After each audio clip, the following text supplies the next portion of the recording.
Tout d'abord, merci à nos amis pour cette bonne introduction.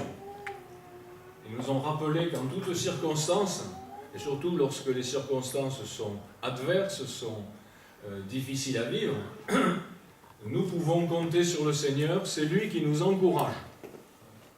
Voilà, c'est déjà un premier point. Je pense que c'est presque suffisant pour que je vous le laisse et que je m'en aille. Mais c'est une vérité. Une grande vérité. Le Seigneur nous encourage. Il est là comme l'aigle qui étend ses ailes pour protéger sa couvée. Et c'est toujours pour nous enrichissant de nous souvenir de cela. Parce qu'effectivement, des moments difficiles, il y en a dans la vie. Mais le Seigneur est là. Nous commençons aujourd'hui, ou plutôt nous ouvrons aujourd'hui, le deuxième volet de notre série de 3 méditations sur le nom de Jésus. Je suis sûr que 3 volets ne suffiraient pas, qu'ils soient battants ou coulissants.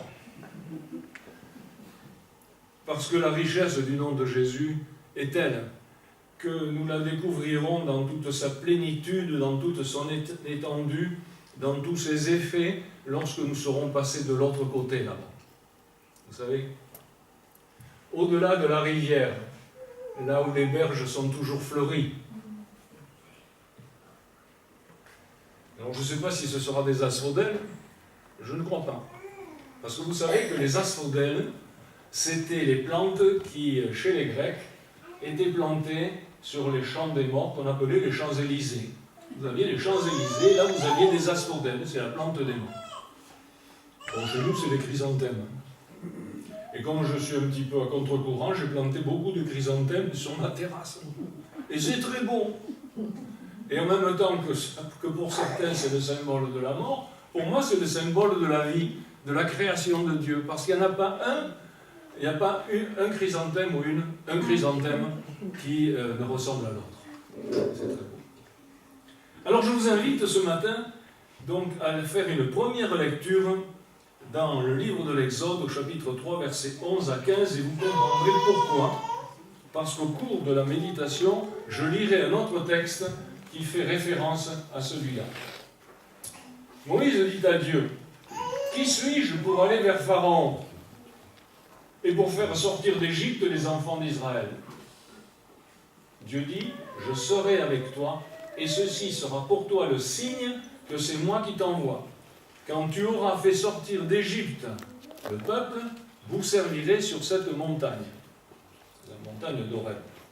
Moïse dit à Dieu, « J'irai donc vers les enfants d'Israël, et je leur dirai, le Dieu de vos pères m'envoie vers vous. Mais s'ils me demandent quel est ton nom, que leur répondrai-je ? Dieu dit à Moïse, « Je suis celui qui suis. » Et il ajouta, « C'est ainsi que tu répondras aux enfants d'Israël, celui qui s'appelle « Je suis » m'a envoyé vers vous. » Dieu dit encore à Moïse, « Tu parleras ainsi aux enfants d'Israël. L'Éternel, le Dieu de vos pères, le Dieu d'Abraham, le Dieu d'Isaac et le Dieu de Jacob m'envoie vers vous. Voici mon nom pour l'éternité, voici mon nom de génération en génération. » Notre précédente méditation nous a introduit dans la présence de celui dont le nom était porteur pour l'humanité entière, emportée dans le tourbillon de son autosuffisance vers les confins de la mort, aux antipodes de la source de la vie, à savoir Dieu, son Créateur, d'un formidable et inespéré espoir de salut, de réhabilitation et même suprême et incompréhensible grâce de régénération. Régénération. Nous avons redécouvert dans un émerveillement renouvelé la puissance de vie contenue dans la seule évocation de ce nom, Jésus-Christ, dont la traduction porte en soi toute la richesse de l'amour du Créateur pour ses créatures égarées et dévoyées par le péché, vouées à une éternité de mort et de remords. Dieu sauveur, choisi par Dieu, loin de Dieu. Tel est donc le nom de celui qui cristallisa sur lui pour notre salut la haine la plus féroce et la plus totale de Satan, l'ennemi de Dieu, le prince des ténèbres et le père du mensonge, qui sut entraîner à sa suite, dans un concert vociférant d'injures envers le Fils même de Dieu, ceux-là même pour lesquels ce Jésus avait consenti à un tel abaissement pour leur rappeler leur divine extraction et les réconcilier avec leur Père céleste. Tel est donc le nom de celui qui accepta de se dépouiller de ses attributs royaux pour endosser la tunique de l'opprobre et être condamné et crucifié comme un criminel portant sur lui le châtiment divin que nous aurions dû subir nous-mêmes. Lui, Jésus-Christ, qui jouissait dans les cieux de l'adoration des êtres célestes les plus glorieux, lui qui entretenait les liens les plus harmonieux au sein de la Trinité avec le Père et le Saint-Esprit, lui qui, Dieu de toute éternité, siégeait aux instances les plus élevées, lui qui ordonna que le monde soit et le monde fut, lui dont l'amour parfait alla jusqu'à accepter l'abaissement extrême de l'incarnation qui fit de lui notre frère. Lui que nous avions méprisé, rejetant son message malgré les multiples attestations de sa souveraineté sur les éléments naturels, sur la maladie, sur la mort même. Jésus-Christ, Dieu qui sauve, envoyé par Dieu pour notre salut, nous interpelle aujourd'hui encore par ce nom qui ne peut nous laisser indifférents. Qui dis-tu que je suis ? Cette question posée à Pierre s'adresse à chacun de nous encore aujourd'hui. Qui est ce Jésus pour moi ? Qui est ce Jésus pour vous ? Est-il le Christ, loin de Dieu, l'envoyé de Dieu pour vous sauver ? Est-il le maître souverain de vos vies ? Est-il votre ami, votre confident et votre conseiller de tous les instants ? Mon propos aujourd'hui, frères et sœurs et amis, est de vous entraîner à ma suite pour découvrir plus en détail, c'est-à-dire plus profondément, plus intimement, la personne de Jésus-Christ. À la question posée, qui est-il, à laquelle répond implicitement son nom, Jésus-Christ, je vous propose d'écouter les réponses de Jésus lui-même lorsqu'il déclare à ses auditeurs « Je suis ». Et ensuite, quelque chose. Mais auparavant, laissez-moi vous conduire vers un temps bien éloigné du 1er siècle de notre ère, puisqu'il s'agit de l'époque où Moïse fut invité par l'Éternel à conduire son peuple hors d'Égypte, environ 1500 ans avant Jésus-Christ. Ce détour me semble nécessaire pour mieux comprendre les réponses de Jésus-Christ concernant sa véritable identité.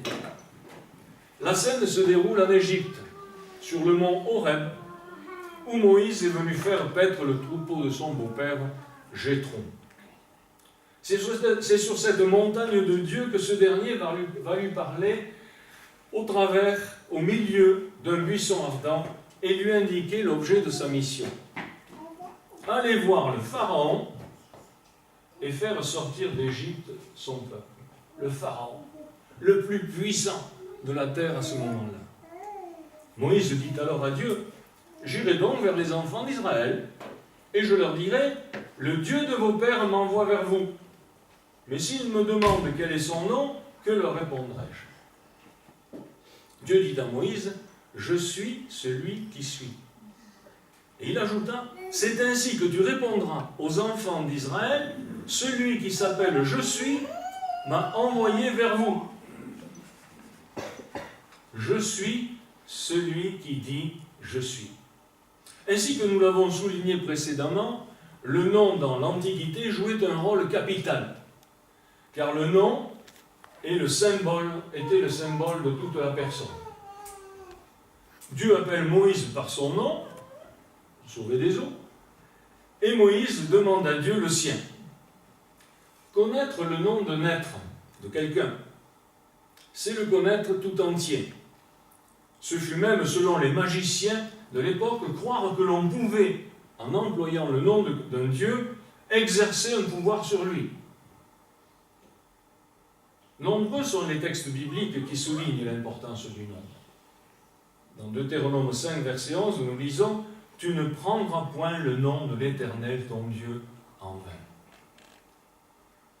Et puis dans Psaume 23, verset 3, « Il me conduit dans les sentiers unis pour l'amour de son nom. » Et puis dans Psaume 115, verset 1, « Non point à nous, Seigneur, mais à ton nom donne gloire. » Et puis dans Matthieu 6, verset 9, « Que ton nom soit sanctifié. » Alors sanctifié, ça vient d'un mot grec, agio, qui veut dire séparé, mis à part, autre.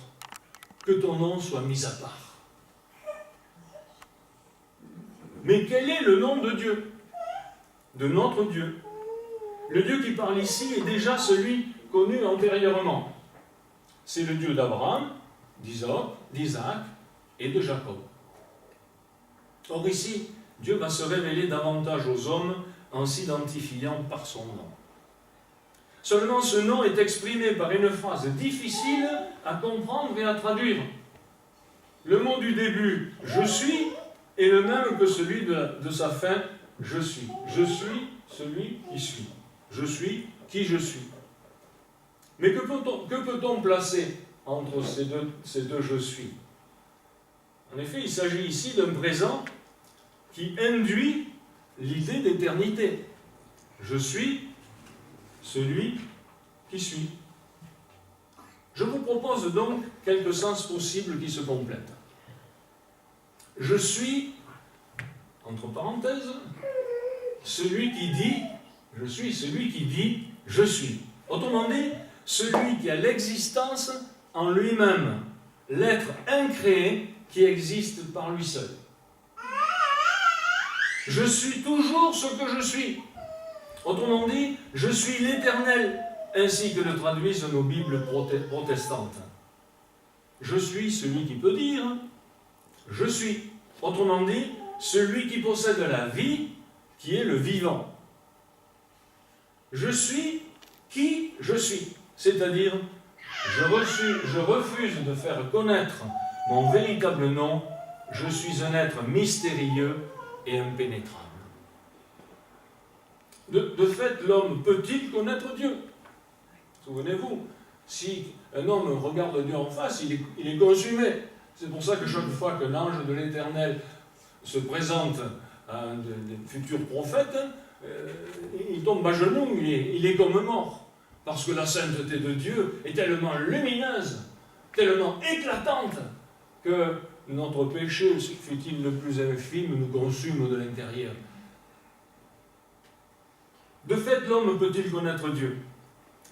Ce nom n'est pas un nom comme celui d'une idole. Baal, Moloch, Astarté, c'est pareil, Jupiter, Artémis, etc. Par le moyen desquels l'homme peut s'octroyer des bénéfices, voire manipuler son nom. On utilisait le nom du Dieu pour l'obliger en quelque sorte à agir. Ainsi, lorsque Dieu parle de lui-même, il dit « Je suis ». Et quand les hommes parleront de lui, ils diront « Il est ».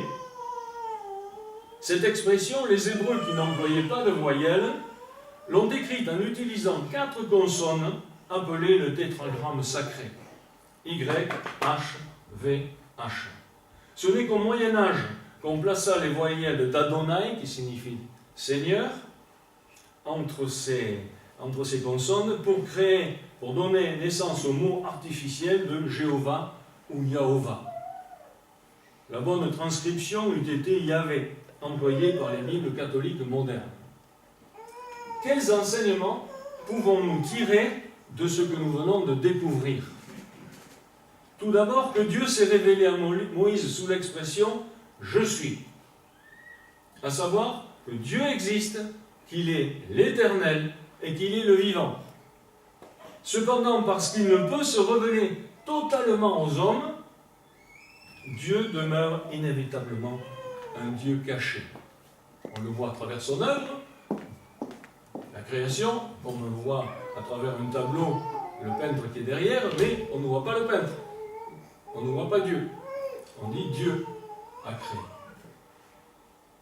En effet, or voici qu'avec la venue de Jésus-Christ, les choses vont changer radicalement. Et c'est ce tournant que j'aimerais aborder maintenant avec vous. En effet, en naissant parmi les hommes, le Fils de Dieu, le Christ Jésus, nous a montré Dieu. Dans Jean 17, verset 26, « Je leur ai fait connaître ton nom ». Et on sait ce que le nom représente. Et Jean 14, verset 9, « Celui qui m'a vu a vu le Père ».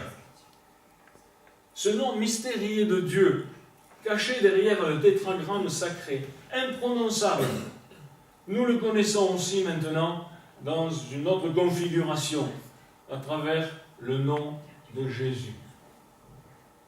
Dieu sauve. Je vous invite à présent à vous pencher avec moi sur les 7 emplois de la formule « Je suis » utilisée par Jésus lui-même, telle que nous les rapporte l'évangéliste Jean.